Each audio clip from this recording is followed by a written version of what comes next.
What is your name and what is your job? Steve Cooks. I don't know what. Choking. I don't know what you call my job. I guess anything we need to do to get the car going. What are some of your responsibilities from day to day? Whatever it takes to get the car ready for a run. Basically, he's being kind of, he kind of does everything like Bobby back here.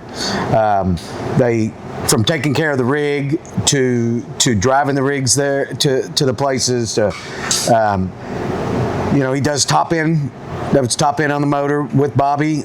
I mean, really, it's everything. He does everything. And there's just 3 of us this year. And how did you meet Keith, and when did you start working for him? Yeah, that's a good story. Met him about 5 years ago because of Dwayne Mills, Big Daddy Mills. Keith needed a driver to get his rig all the way from Oklahoma to Florida for a race, and it's been history since. We've been together ever since. Won a championship together. Yes, we did.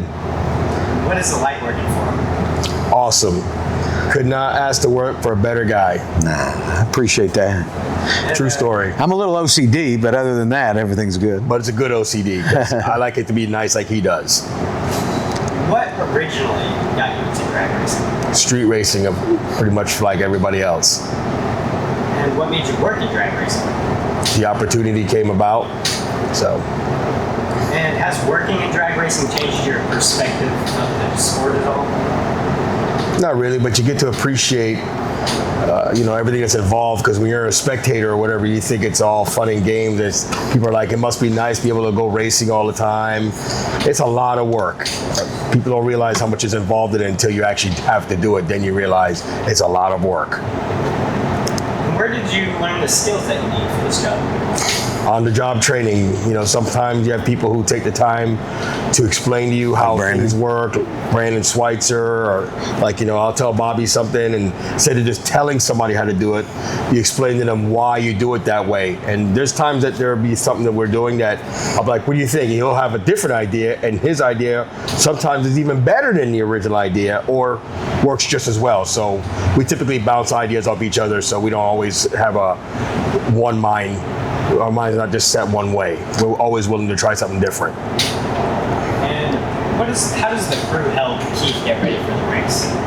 Whatever it takes. Keith basically comes in, and he pretty much can feel comfortable in knowing that the car's ready to go, everything's set up, ready for him to go, so he can just jump in and do his job. That's kind of the goal. What's cool about it is after every race, just like after this race right here, the truck and trailer will head back to where we've been keeping it for the winter series. It'll head there. It'll be freshened. It'll be ready to go for our first race in April, that XRP. We don't wait till a week before the event, right. And then all of a sudden we find out, hey, we've got this broken part, or we need this or we need that. We basically inventory, and we do everything at the race, during the race, and after the race. Right. And that's what's changed the whole team in a perspective from when we first started, when I called it the slow mods that we had, until now when we've gotten the Black Mamba and been, one of the top fastest nitrous cars in the country. And that's because of all the time and energy that these guys put between races, after races, before races, the tuning ability of Brandon Schweitzer, all that stuff all comes together. And, we're doing it with us 3 of us this year. We've had 5 forever. Yeah. And now we're down to 3. Which is, we'll see how this all works out when we have to sling a rack in less than 45 minutes. So I think we'll be just fine. I have to step up a little bit and start helping too, and when before with the other guys, I really didn't have to do anything.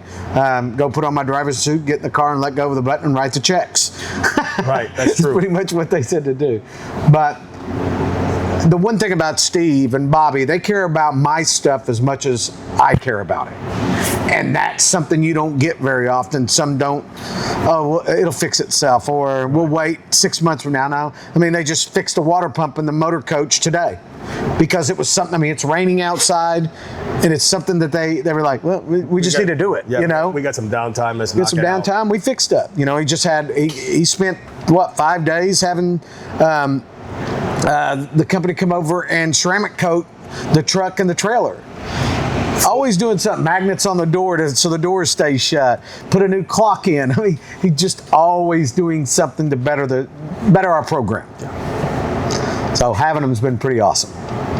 And what's the process like to get the car ready before a race? Well, typically we'll freshen it, put new rods, new pistons, new rings, new bearings in it, get it ready to rock. Like every race, it's a completely fresh motor every race. So we never have to worry about something being on the weak side. Everything's ready to go from the beginning of the event. And what's different about our team is back in the day, we reuse a lot of parts. And one of the things I've done the math to it, and I'm a car dealer, so I kind of done the math to everything. If you figure if you take something too far, what it costs to fix it, it would have been better just to freshen it and do it. So it's weird. We won't use another set. I mean, I won't put another piston in, even if it's perfectly good and round and everything. I won't put it back in. I'll give it to a fan. Yep. I'll put a brand new one back in. I mean, just what we do. Rod bearings, rods. We run at a cycle that's less than half of what everybody else does. But one breakage, one thing could cost you 40, 50 grand fixing it. Why mess with it? I mean, we just said today, what was it? Today we were just sitting in here a while ago, and how many runs are on the crank that's in the motor one? So I had to go back to the race pack, look at all the runs on it, and we were actually what we had thought was on it, we were wrong by 20 runs. That's why I said go look at the data. And I already called Pat Musey and said, hey, get another crank coming because we got about 10 more runs left on this crank, and we got to yank it out because you break a crank, you tear up a whole lot of shit in a motor. Yes. So it's much cheaper to replace a crank than to fix a motor. Yep. And what kind of stuff, what's your process like for the car after the weekend is over? Freshen it so that the next event, we freshen it immediately. The day we get back, we freshen it that day. We don't wait for a couple weeks down the road and then thrash to get it done. We freshen it right away. That way, if we need anything, we have plenty of time to obtain it and not have to be rushed to get it. It's kind of nice to get an insight on the guys. They don't get a whole lot of coverage. I mean, they do in pictures. They probably got more pictures than I do. I'm in the car, so I never get a picture of me. But these guys are always in the pictures, because they're the one on the outside of the car bringing me in, taking care of everything, set the wheelie bars. I mean, he's got a new job this year, and he did it toward the end of last year. And he's the one that lines me up, takes me back, and the only one that's on the radio is us three. That's it. And you don't want to hear what's on the radio. So it's always something funny going on. It's true. What's your favorite road trips? We usually get a lot of Mentos or fruit roll-ups is what we usually eat. Mentos or fruit roll-ups. Yeah, here's you something else too. They also just spent like $4,000 on a stereo system in the motorhome. Oh, yeah. It'll blow you out. So before this weekend's up, they're going to give you a little test drive in the seat. Both of you guys that are doing the video, we'll put you in the seat and do a little test drive and see how long you can handle it, because it's bad to the bone. What's the first song you played on the new speakers? Oh, there you go. I don't remember what it was. Come on now. I don't know. What'd you play? He played all the songs. Yeah, I just gave him a demo and I just picked a song. I don't remember. I think it was Hot in Here by Nelly was the song I demoed. Ah, there you go. How many spark plugs do you think you'll go to this week? Probably 40.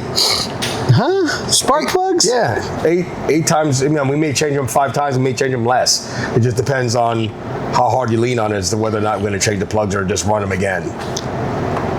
It takes 8 you got 8 each run, and sometimes we'll run 8, make sure they're good during during testing. Right. We'll run 8 and we'll set those in a rack, and then we'll run 8 more new ones, make sure they're all firing correctly, because you don't know how many races I've actually gone slower or lost a race because one of the plugs were dead. And that happens to everybody when a hole goes out in a screw car, or a hole goes out in a turbo car, or inject, so it's making sure you have enough enough of the spark plugs that are good. So, and then we'll cycle those. I don't know how. I truly don't know how many. I guess I just found out. But how many cycles there is in them. So if he's changing 40 a weekend, that's quite a few. Well, that means we made a lot of test passes and a lot of runs. So That's all the questions I have. there we go. See, that wasn't that bad, was it? Yeah, what the-